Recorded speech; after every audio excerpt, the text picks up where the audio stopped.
அன்பு சகோதர சகோதரிகளே, நம்முடைய வாழ்க்கையிலே நாம் கொண்டிருக்கிற அநேக பிரச்சனைகளுக்கு தீர்வு வராமல் இருப்பதற்கு, பதிலே இல்லாமல் இருப்பதற்கு, நீ எதிர்பார்த்தபடியான பதில் வராமல் இருக்க காரணம் என்னவென்றால், உண்மையை சொல்ல போனால் நீ ஜெபம் செய்யாமல் இருப்பதே. அது என்ன பிரதர் ஜெபிக்கலன்னு சொல்றீங்க? சாப்பிடும் போது ஆண்டவரே ஆண்டவரே ஸ்தோத்திரம் ஸ்தோத்திரம் அப்படின்னு ஜெபிக்கிறேன் இல்லையா? ஆக்சுவலா சாப்பிடும் போது நாம ஜெபம் பண்ணக்கூடாது, துதிக்கிறோம். இந்த விஷயத்தை மறந்துடக்கூடாது. பக்தனான தாவீது ஒரு பிரச்சனைக்குள்ளாக இருக்கிறான், சிரமங்களை கடக்கிறான். அந்த சிரமங்களுக்குள்ளாக, பிரச்சனைகளுக்குள்ளாக, போராட்டங்களுக்குள்ளாக செல்லுகிற போது அவன் சொல்லுகிறான், என் ராஜாவே, என் தேவனே, நான் என்ன சொல்லுகிறான்? விண்ணப்பம் பண்ணுகிறேன், நான் உம்மிடத்தில் தான் ஜெபிக்கிறேன், எனக்கு வேற வழி இல்லை. எனக்கு இருக்கிற இந்த கஷ்டங்களை நான் ஒருவரிடமும் சொல்ல முடியாது. இன்றும் நம்ம மத்தியில யாராவது இருக்கிறீங்களாங்க? உனக்கு ஏதாவது கஷ்டம் வந்ததுன்னா உடனடியா நீ யாருக்கு சொல்ற? ஜாக்கிரதையா கவனிக்கணும். உனக்கு கஷ்டம் என்று ஒன்று வருகிற போது முதலாவது யாரிடத்துல உங்கள் கஷ்டங்களை பகிர்கிறீர்கள்? உங்க மனசுக்கு யாரு ரொம்ப நெருக்கமா இருக்கிறாங்களோ அவங்க கிட்ட தான் உங்களுடைய கஷ்டத்தை முதலாவதா சொல்லுவீங்க. அம்மா சகோதரிகளே, உங்களுக்கு உங்க கணவரால் ஏதாவது கஷ்டம் வந்ததுன்னா உடனே யாருக்கு சொல்லுவீங்க? உங்க உள்ளத்துல யார் உங்களுக்கு நெருக்கமா இருக்கிறாங்களோ அவங்க கிட்ட சொல்லுவீங்க. பிரதர்ஸ், உன் மனைவியால உனக்கு ஏதாவது கஷ்டம் வந்தா யார்கிட்ட சொல்லுவேன்? அதாவது உனக்கு ரொம்ப நெருக்கமா இருக்கிறவங்க கிட்ட தான் சொல்ல முடியும். அதாவது உன் மனசுல உனக்கு ரொம்ப நெருக்கமா இருக்கிறவங்க கிட்ட சொல்லுவேன், அப்படிதானே? இப்ப தயவு செஞ்சு கவனிக்கணும். ஏதாவது பிரச்சனை வந்துட்டா, ஏதாவது கஷ்டங்கள் வந்தா, ஒருவேளை உங்க வீட்டுக்காரர் ஏதோ கோபத்தால உங்களை திட்டிட்டு வெளியே போயிட்டாருன்னு வச்சுக்குவோம். கோபத்தோட வெளியே போயிட்டாருன்னு வச்சுக்கலாம். அப்படி வெளியே போன உடனே முழங்கால் படிட்டு ஆண்டவர்கிட்ட நீ சொல்லுவியா? இல்ல உடனடியா செல்போன் எடுத்து அது விஷயம் வெரி சிம்பிள். உனக்கு கஷ்டம் வருகிற போது, சிரமம் வரும்போது, சடனாக கேட்கக்கூடாத செய்தியை நீ கேட்க நேரிடுகிற போது, ஏதோ வருத்தம் வருகிற போது, மன வருத்தம் வருகிற போது, உங்க வீட்டுக்காரர் வெளியே போறதான் தாமதம், வீட்டுக்காரமா வெளியே போறதான் தாமதம், உடனடியா நீ போன் எடுக்கிறேன்னா நீ தேவனுக்கு நெருக்கமா? இல்ல.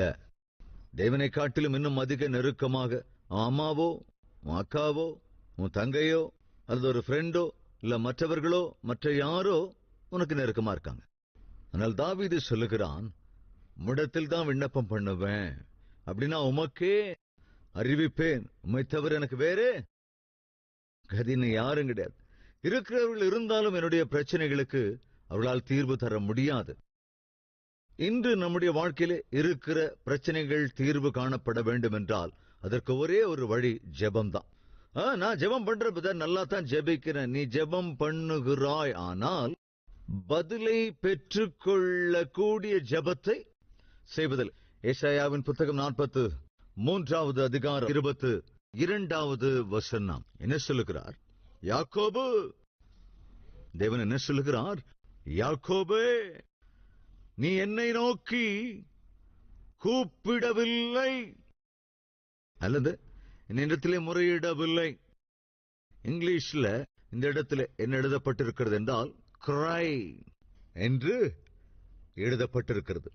கிரை என்றால் நீ கண்ணீரோடு கூட ஜெபிக்கவில்லை. தேவனிடத்திலே நான் விண்ணப்பம் செய்தேன் என்று இருக்கிறது என்றால் இங்கிலீஷ்ல என்ன இருக்கும்? I cried unto God. விண்ணப்பம், முறையிடுதல். கவனிங்க, இது எதை காட்டுகிறது என்றால் கண்ணீரோடு கூட, ஆத்மார்த்தமாக. அதான் அர்த்தம். யாக்கோபே, நீ என்னை நோக்கி கூப்பிடவே இல்லை. ஏன் கூப்பிடவில்லை என்றால், ஜெபம் பண்ணுங்க, நான் பதிலே வரலங்க. உபவாசம் கூட இருந்தங்க, 6 மணி நேரம் உபவாசம் இருந்து ஜெபம் பண்ணாலும் எனக்கு ஏனோ பதிலே வரலங்க. அதனால தேவன் பதிலே தரலன்னு சொல்ல போறீங்களா? ஐயோ, ரொம்ப காலமா ஜெபம் பண்ணிக்கிட்டு இருக்கிறேங்க, ஆனா உண்மையில பதில் வரல. சகோதர சகோதரிகளை தயவு செஞ்சு கவனிங்க. தாவீது சுமார் 16-17 வயதுல தேவனாலே ராஜாவை அபிஷேகம் பண்ணப்பட்டான். அதுக்கப்புறம் கஷ்டங்கள் ஆரம்பிச்சது. அதுக்கப்புறம் பிரச்சனைகள், சோதனைகள் என்று தொடர்ந்து வந்தது. தேவன் ராஜாவாக தாவீதை அபிஷேகம் பண்ணி விட்டாரே தவிர, அப்பொழுது ராஜாவாக இருந்த சவுலோ தாவீதை கொல்ல வேண்டும் என்று முயற்சி செய்தான். எவ்வளவு காலம்? 1 வருஷமா, 2 வருஷமா, 3 வருஷமா? 13 வருஷங்கள் தாவீதின் வாழ்க்கையில நிம்மதி இல்லாம சுற்றித் தெரிய வேண்டியிருந்தது.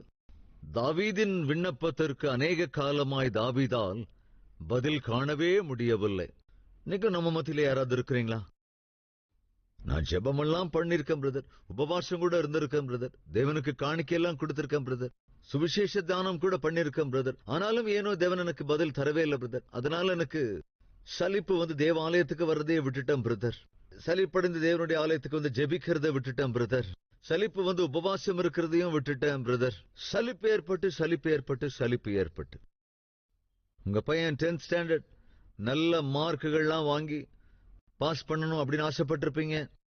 அவனும் கஷ்டப்பட்டு படிச்சிருந்திருப்பான். ஆனா நல்ல மார்க்கும் கிடைக்கல, அதோட ஃபெயிலும் ஆயிட்டான். சலிச்சுக்குவீங்களா?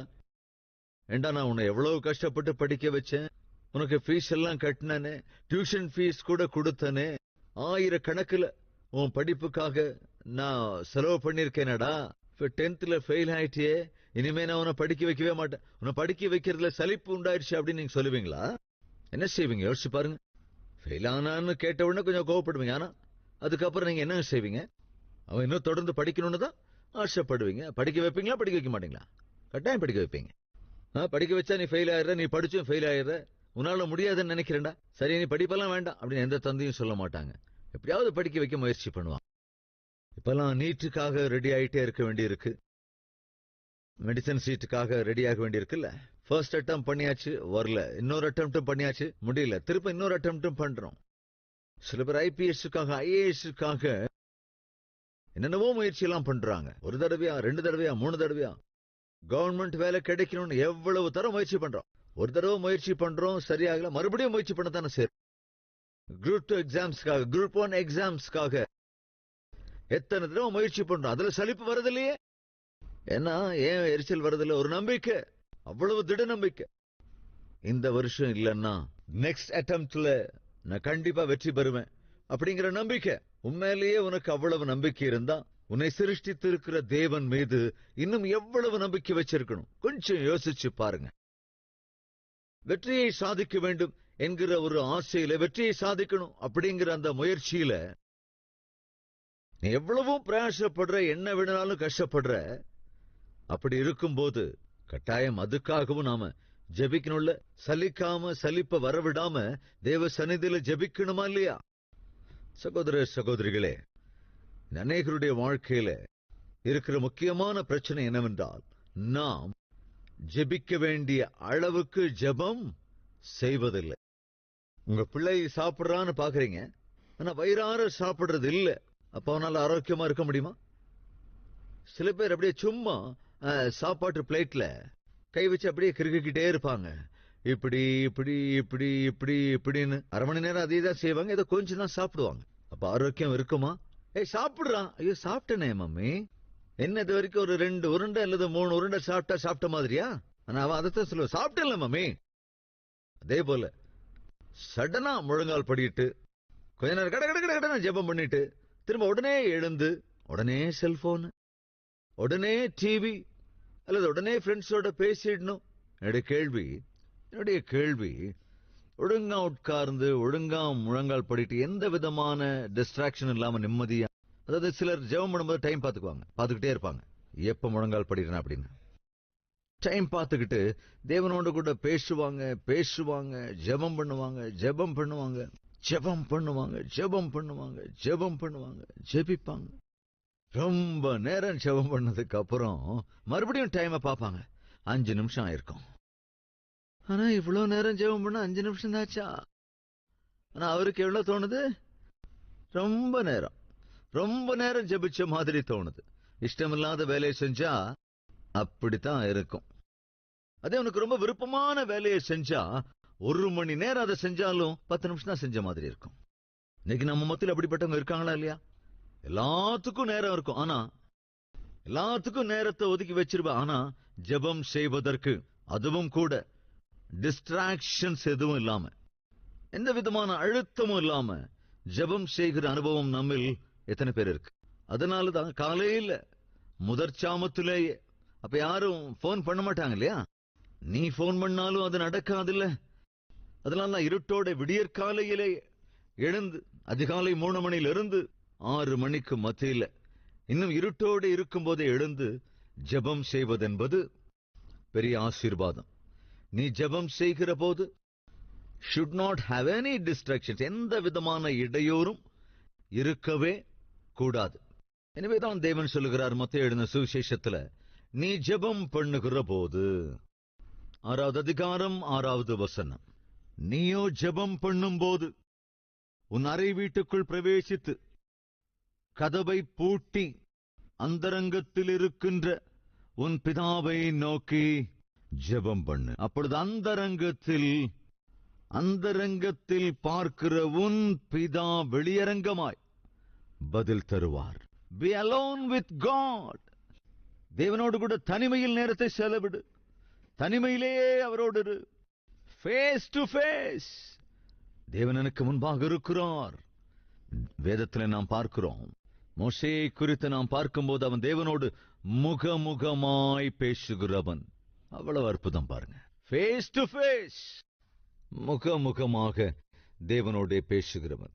அன்பு சகோதர சகோதரிகளே, ஏன் நீங்கள் உங்கள் வீட்டின் அறைக்குள் சென்று கதவை பூட்டிக் கொள்ள வேண்டும்? No distractions. எந்த விதமான டிஸ்ட்ராக்ஷன்ஸும் இருப்பது கூடாது. நீங்க ஜெபிக்கும் போது தயவு செய்து உங்க செல்போனை பக்கத்துல வச்சுக்காதீங்க. வச்சுக்கிட்டாலும் சுவிட்ச் ஆஃப் பண்ணுங்க, இல்லைன்னா சைலண்ட்ல போடுங்க.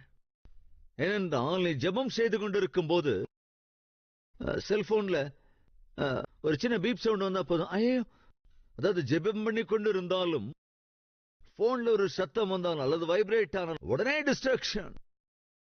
ரிங் ஆனா போதும் உடனே ஏதோ கப்பல் முழுகி போற மாதிரி ரிங் ஆகுது.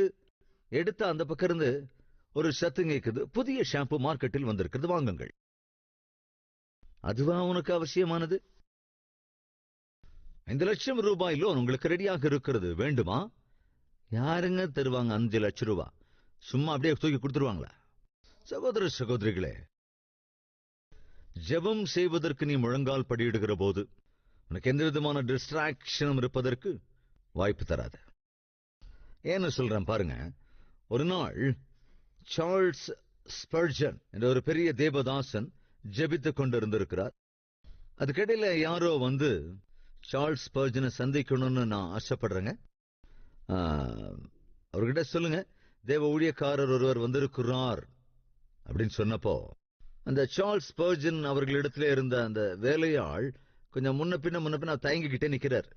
ஒரு கட்டத்துல வெளியே நிக்கிற அவரு, சொல்லுங்க நான் வந்திருக்கேன்னு போய் சொல்லுங்க அப்படின்னு கொஞ்சம் அவசரப்படுத்தினதுனால உள்ள ஜெபத்துல இருக்கிற சார்ல்ஸ் ஸ்பர்ஜன் இடத்துல இந்த வேலைக்காரர் வந்து மெதுவா சொன்னாரு, ஐயா, யாரோ தேவனுடைய ஊழியக்காரரா, உங்க கூட பேசணும்னு அவரு ரொம்ப அவசரப்படுத்துறாரு என்று சொன்னபோது, அப்படியா, அவர் தேவனுடைய ஊழியக்காரரா? ஐயா, ஆமாங்க. அந்த ஊழியக்காரர்கிட்ட போய் சொல்லு நான் அவருடைய தேவனிடத்துல பேசிக்கிட்டு இருக்கேன்னு. யாருகிட்ட பேசிட்டு இருக்காரா? அவருடைய தேவனிடத்திலே பேசிக்கிட்டு இருக்கேன்னு சொல்லு. அவரு தேவனுடைய ஊழியக்காரர் தான், ஆனா நான் தேவனிடத்திலேயே பேசிக்கிட்டு இருக்கேன்னு சொல்லு. அப்படின்னா என்ன அர்த்தங்க? தேவனோடு கூட பேசுகிற போது இந்த உலகத்துல வேற எதுவுமே கூட டிஸ்டர்ப் பண்ணக்கூடாது. அதை விட அவசியமானது வேறொன்று இல்லவே இல்லை. எனவே நீ ஜெபத்திற்காக ஒரு டைமை பிக்ஸ் பண்ணி கொள்ளுவது என்பது ரொம்ப அவசியம்.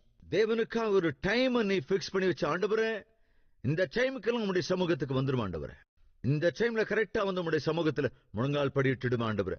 யாரும் அந்த டைம்ல இடையூறா வர்றது கூடவே கூடாது. This is our time. இது நம்முடைய வேளை. தேவனோட கூட தனிமையிலே நேரத்தை செலவிடுவதற்கு நீங்கள் தயவு செய்து ஆயத்தமாகணும். ரூம்குள்ள போய் கதவுகளை பூட்டிக் கொண்டு, சில வீடுகள்ல 2-3 அறைகள் இருக்காது, ஒரே ஒரு ரூம் தான் இருக்கும். கணவன் ஜெபம் பண்ணிக்கிட்டு இருந்தாருன்னா மனைவி இப்பதான் ரொம்ப அதிகமா சத்தம் போடுவாங்க. மனைவி ஜெபிச்சுக்கிட்டு இருந்தா கணவர் அப்பதான் என்னென்னமோலாம் சத்தத்தை எழுப்புவார். அது ஒரு சாடிசம். தயவு செஞ்சு கணவன்மார் கவனிங்க. உங்க மனைவி முழங்கால் படிட்டு ஜெபித்துக் கொண்டிருக்கிறார்கள் என்றால் கவனி, அவர்கள் இந்த பிரபஞ்சத்தையே சிருஷ்டித்திருக்கிற தேவனோடு கூட பேசிக் கொண்டிருக்கிறார்கள். உன் கணவர் முழங்கால் படியிட்டு ஜெபிக்கிறான் என்றால் கவனி சகோதரியே, அவர் பிரபஞ்சத்தையே சிருஷ்டித்த தேவனோடு கூட பேசிக் கொண்டிருக்கிறார். எவ்வளவு நிசப்தத்தை கடைபிடிக்க முடியுமோ அவ்வளவு நிசப்தத்தை கடைபிடி. ஒரு அறைக்குள் சென்று உன் இருதயத்திலே இருக்கிற ஆண்டவரிடத்துல உன் பாரம் எல்லாவற்றையும் சொல்லுவதற்கு முயற்சி செய். யாக்கோபே, என்னிடத்திலே விண்ணப்பம் பண்ணவில்லை, அதுவும் பிரச்சனை. பிரச்சனைகள் தீர்வதில்லை, குறைவுகள் தீர்வதில்லை, பஞ்சம் என்னை விட்டு போகவே இல்லை, காலம் கைகூடிய வரவில்லை என்று என்னவோ சொல்லுகிறாய். ஆனால் பிரச்சனை என்னன்னா, நீ தேவ சமூகத்துக்கு சென்று தனிமையிலே அவரோட கூட முகமுகமாய் அவரோட கூட நீ ஜெபிக்கிறது இல்லை. என் தேவன் என் முன் இருக்கிறார், என் முன்னால் அமர்ந்திருக்கிறார் என்று ஜெபம் பண்ணுகின்ற பழக்கத்தை அல்லது ஜெபம் பண்ணுகிற வழக்கத்தை இதுவரை நீ ஏற்படுத்திக் கொள்ளவில்லை. அவருக்கு ஒரு 60-70 வயசு இருக்கும். ஹாஸ்பிட்டல் இருக்காரு. ஹாஸ்பிட்டல் இருக்கும்போது தன்னுடைய பெட்டுக்கு பக்கத்திலே ஒரு சேர் வச்சிருந்தாரு. சாதாரணமா நம்ம ஹாஸ்பிட்டலுக்கு போனோம்னா வழக்கமா பெட்டுக்கு பக்கத்துல சேர் இருக்காது. யாராவது பெரியவங்க வந்தாங்கன்னா பக்கத்துல உட்கார்ந்து பேசணும்னு நினைச்சு ஆறுதலா 4 வார்த்தை சொல்லணும்னு வந்தாங்கன்னா அந்த மாதிரி ஆட்களை பக்கத்துல உட்கார வைப்போம், சேர் போட்டு உட்கார வைப்போம். அவங்க பேஷண்ட்டை தொட்டு கொஞ்சம் ஆறுதலா சொல்லி 4 வார்த்தை சொல்லிட்டு போவாங்க, தைரியமா இருக்கு சொல்லிட்டு போவாங்க. அது யாருன்னா அவங்களுக்கு ரொம்ப நெருக்கமா இருக்கிற உறவினர்களாக இருக்கலாம், அல்லது யாராவது உயிருக்குயிரான நண்பர்களாக இருக்கலாம். அது வரும்போது சாதாரணமா சேர் போட்டு அவங்கள உட்கார சொல்லுவோம். இந்த பெரியவருக்கு பக்கத்துல ஒரு சேர் இருந்தது. அதை கவனிச்ச அங்க உள்ள வந்த ஆவிக்குரிய நபர் ஒருவர், பக்கத்திலேயே சேர் போட்டிருக்கே, யாராவது வந்து பார்த்துட்டு போனாங்களா என்று கேட்டதற்கு அந்த பேஷண்ட், அந்த வியாதியஸ்தர் சொன்னார், ஐயா, நான் ரட்சிக்கப்பட்டப்போ எங்க பாஸ்டர் எனக்கு ஒரு அற்புதமான ஆவிக்குரிய பாடத்தை கத்துக் கொடுத்தாரு. அந்த அற்புதமான ஆவிக்குரிய பாடம் என்னவென்று கேட்டபோது, அதெல்லாம நீ ஜெபம் பண்ணும் போது உனக்கு முன்னால ஒரு சேரை போட்டுக்கோ, அந்த சேருக்கு முன்னால முழங்கால் படிட்டு ஜெபி. ஆண்டவரே, உமக்காக நான் சேர் போட்டுக்கிறேன், ஆண்டவரே வந்து தயவு செய்து அதில் அமர வேண்டும் அப்பா என்று சொல்லி அந்த சேரிலே தேவன் ஆண்டவர் அமர்ந்திருக்கிறார் என்று முழுமையான விசுவாசத்தோடு கூட, அதாவது சேரை வணங்கணும், சேரை விசுவாசினோ நான் சொல்ல வரலங்க, அந்த சேரில் என் ஆண்டவர் எனக்காக வந்து அமர்ந்திருக்கிறார், இந்த நம்பிக்கையில் நீ அங்கே ஜெபி. அந்த உணர்வும் அந்த அனுபவம் மிக பிரத்யேகமானதாக இருக்கும் என்று என்னுடைய பாஸ்டர் எனக்கு கத்துக் கொடுத்திருக்காரு. அப்பத்திலிருந்து நான் எப்ப ஜெபம் பண்ணாலும் சரி, எனக்கு முன்னால ஒரு சேர் போட்டுக்கும், அது என் ஆண்டவராகிய இயேசு கிறிஸ்துவுக்காக. அப்ப என் பக்கத்துல போடப்பட்டிருக்கிற சேர் உங்களுக்காக போடப்பட்டது இல்லைங்க, என் ஆண்டவராகிய இயேசு கிறிஸ்துவுக்காக போடப்பட்ட சேர். அது எவ்வளவு அற்புதமான விசுவாசம், கவனிங்களேன். அதே சமயத்துல அந்த அவங்க பொண்ணு வந்தாங்க. அவங்க பொண்ணுகிட்டயும் பேசினாரு. போகும்போது தைரியம் சொல்லிட்டு போனாரு. அம்மா, தைரியமா இரு, அப்பாவுக்கு ஒண்ணாகாது, சீக்கிரம் நலமாயிடுவாரு, நானும் தொடர்ந்து ஜெபிக்கிறேன் அப்படின்னு சொல்லிட்டு அந்த பாஸ்டர் அங்கிருந்து போயிடுறாரு. இப்படி போன சில நாட்களுக்குள்ளாகவே இவர் மரித்து விட்டார். மரித்த போது அவங்க பொண்ணு போன் பண்ணாங்க. அதாவது அன்னைக்கு வந்து பார்த்துட்டு போனாரு ஆவிக்குரியர். அவருக்கு போன் பண்ணி, அங்கிள் நீங்க வந்து அன்னைக்கு ஜெபம் பண்ணிட்டு போனீங்கல்ல? ஆமாமா. இப்ப அப்பா எப்படி இருக்காரு? டாடி ஆண்டவர்கிட்ட போயிட்டாரு அங்கிள், இப்ப அவரு எங்க இல்ல என்று சொல்லிவிட்டு, அங்கிள் உங்களுக்கு ஒரு விஷயம் தெரியுமா, டாடி இறக்கும் போது அந்த நேரத்துல நான் வீட்டுக்கு போயிருந்தேன் சாப்பாடு எடுத்து வர்றதுக்காக. நான் வந்து பார்க்கும்போது அப்பா படுக்கையிலே அப்படியே கண்ண மூடி இருந்தாரு. ஆனா ஒரு விசித்திரம் என்னன்னா, டாடியோட கை பக்கத்தில் இருந்த சேர்ல இருந்தது அங்கிள் அப்படின்னு சொன்னாங்க. அப்போ அங்கிள் சொன்னாரு, மகளே, உங்க டாடியோட கை சேர் மேல இருக்க காரணம் என்ன தெரியுமா? உங்க டாடி இறக்கும் போது டாடியோட கரங்களை பற்றி கொண்டு இயேசு என்ன சொல்லியிருப்பார் என்றால், வானம் வீட்டுக்கு போகலாம் என்று உன் டாடிய இயேசு அழைத்திருக்கிறார், அப்பாவும் அவர் கூட போயிட்டாருமா, கவலைப்படாதமா. உன் டாடியோட விசுவாசம், இந்த சேர் மேல ஏசப்பா அமர்ந்திருக்கிறார். என் அன்பு சகோதர சகோதரிகளே, அது ஒரு நம்பிக்கை. தேவனோடு கூட இருக்கிறார், என்னோட கூட என் பக்கத்தில் இந்த சேர்லயே அமர்ந்திருக்கிறார்.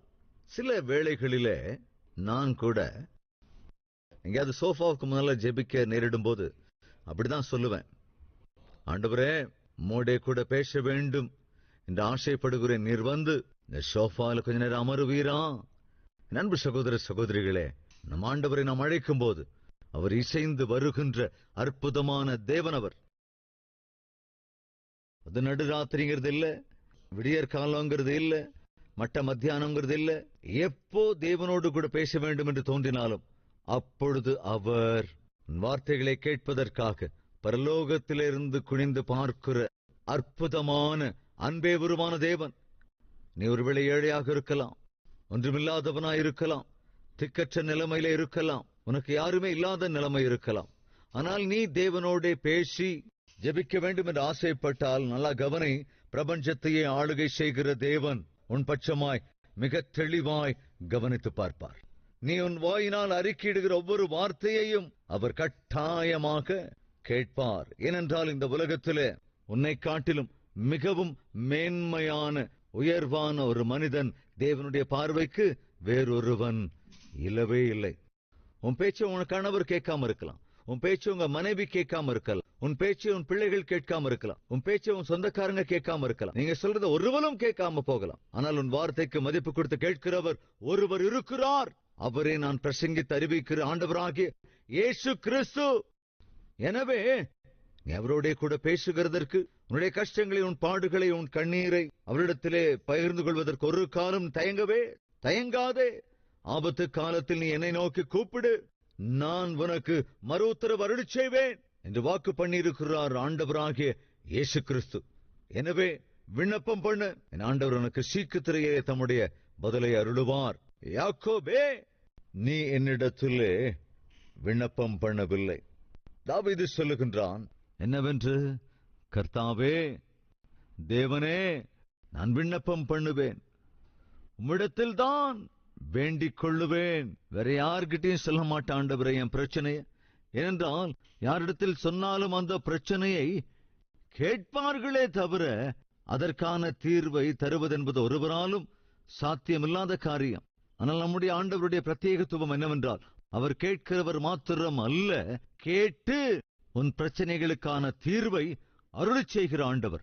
7வது வசனம், நானோ உமது மிகுந்த கிருபையினால் உமது ஆலயத்திற்குள் பிரவேசிப்பேன், உம்முடைய ஆலயத்திற்கு வருவேன், உம்முடைய பரிசுத்த சந்நிதிக்கு நேரே பயபக்தியுடன் வந்து, கவனிங்க, பயபக்தியுடன் பணிந்து கொள்ளுவேன்.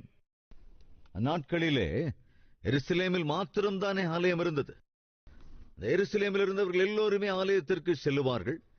எருசலேமை தவிர பிற பகுதிகளிலே இருக்கிற சிதறி போனவர்கள் அல்லது எருசலேமை விட்டு போனவர்கள் எருசலேமின் பட்சமாய் நோக்கி என்ன செய்வார்கள்? பணிந்து கொள்ளுவார்கள். தானியேல் என்ன செய்தான்?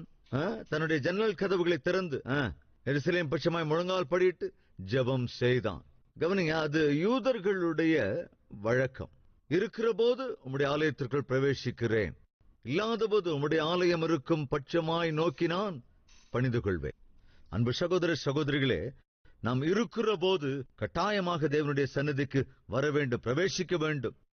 வர முடியாத போது அல்லது வெளியூர்களுக்கு சென்று விடுகிற போது என்ன செய்வது? நீ எங்கே இருக்கிறாய் அங்கேயே தேவனை நோக்கி பார்த்து அவரை ஆராதித்து அவரை பணிந்து கொண்டு சேவிக்க வேண்டும். ஒருவேளை வெளிநாடுகளுக்கு நீ போயிருக்கிறாய் என்றால், அல்லது வெளி பட்டணங்களிலே நீ இருக்கிறாய் என்றால், வார்த்தையின் அடிப்படையில் இருக்கிற நல்ல ஆலயத்தை கண்டுபிடித்து அங்கு தவறாமல் சென்று அந்த ஆலயத்திலே பிரவேசித்து தேவனை பயபக்தியோடு கூட ஆராதிப்பதுதான் ஆசீர்வாதம். பக்தனான தாவீது இங்கே சொல்லுகிறான், நான் விண்ணப்பம் பண்ணுகிறேன், நானோ காத்திருக்கிறேன், நான் ஆலயத்திற்குள் பிரவேசிக்கிறேன், நான் பயபக்தியோடு கூட இருந்து என் தேவனை பணிந்து கொள்ளுவேன். இப்படிப்பட்ட ஒரு ஆவிக்குரிய நடத்தையை கொண்டவர்களாய் தேவனுடைய சந்நிதியிலே ஒலிவ மரக்கன்றுகளைப் போல வளர வேண்டும் என்று ஆசைப்படுவோர் இந்த ஜெபத்தில் என்னோடு ஒருமனப்படுகிறீர்களா? அவர்கள் எல்லோரும் தலைகளை தாழ்த்தி தேவனை நோக்கி பார்க்கலாம்.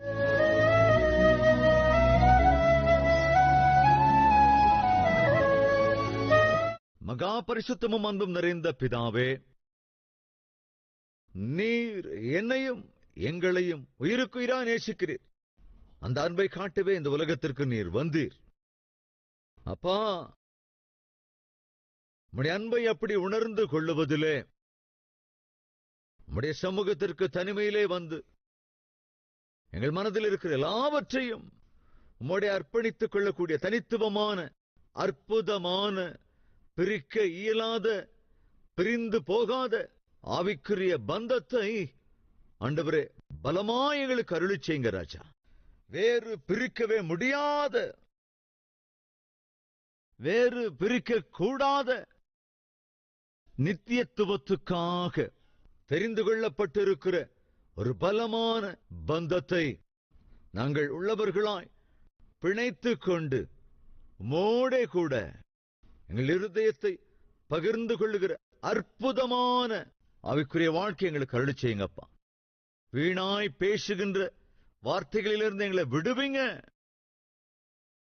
தனிப்பட்ட விதத்தில் நம்முடைய சமூகத்தில் தனிமையிலே கழிக்கின்ற வேளைகளை, அது ஆண்டவரே அது விலையேற பெற்றது, மிகவும் மேன்மையுள்ளது, எங்கள் எல்லா பிரச்சனைகளுக்கும் தீர்வை காண்பிப்பது.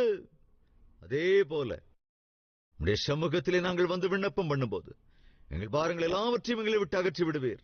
உம்முடைய முழு பதிலையும் எங்களுக்கு அருளி செய்து விடுவீர். ஆண்டவரே உமக்கு நன்றி சொல்லுகிறோம். இந்த வேளையிலே நாங்கள் என்ன பாடத்தை கற்றுக்கொண்டோமோ அந்த பாடங்களை எங்கள் கிரியைகளில் காண்பிக்க கிருபை அருளுங்க ராஜா. உம்மிடத்தில் தான் நாங்கள் ஜெபம் செய்வோம். உம்முடைய பதிலுக்காக மாத்திரம்தான் நாங்கள் எதிர்பார்ப்போம். உம்முடைய சந்நிதியிலே நாங்கள் பிரவேசிப்போம். உம்மிடத்திலே பயபக்தியோடு உள்ளவர்களாய் உம்மை பணிந்து கொள்ள வேண்டும் அப்பா. பேர்பட்ட ஆவிக்குரிய வாழ்க்கை எங்களுக்கு அருளி செய்ய வேண்டும் என்று ஆண்டவரே எங்களுடைய ஜெப விண்ணப்பங்களை நீர் கேட்க வேண்டும் என்றும், இதை கேட்டு மேன்மையான சமாதானத்தை எங்களுக்கு அருள வேண்டும் என்றும் இயேசு கிறிஸ்துவின் நாமத்தில் வேண்டிக் கொள்ளுகிறோம் பிதாவே. ஆமென்.